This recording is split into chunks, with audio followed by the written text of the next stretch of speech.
Alam niyo na ba ito? Kung may nakita po kayong AI photos tapos walang prompt na nakalagay doon sa uploader at gusto mong malaman kung ano yung ginamit niyang prompt doon, so ganito lang po yung gagawin natin.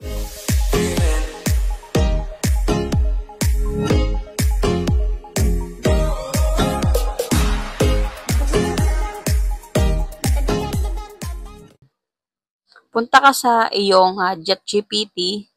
Ayan, so pwede ka mag-install niyan sa inyong Apple Store or Google Play. Kayo sa inyong ChatGPT at mag-type po tayo dito. For example, attach nyo muna yung photo na nakita nyo na gusto nyo malaman yung prompt nun. For example, ito. Add photo. At i-type nyo. Pwede kayo mag-Tagalog. Ayan, so ilagay nyo dito. What is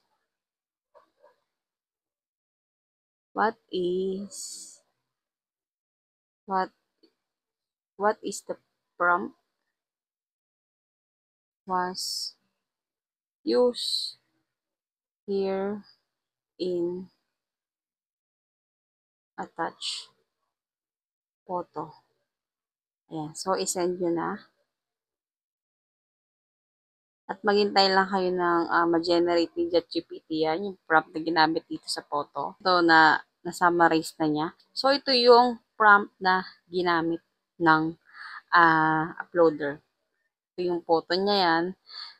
At gusto nyo malaman kung ano yung prompt dyan. So, ayun lang. Ito lang yung gagawin nyo.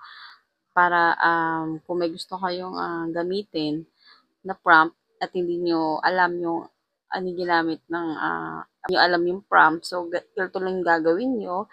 I-save nyo yung photo at magtanong kayo kay ChatGPT. Kung nakatulong itong video natin ngayon, kalimutang mag-like at i-share itong video natin para mas marami pong makaalam. Huwag kalimutang mag-follow for more tips and tutorial.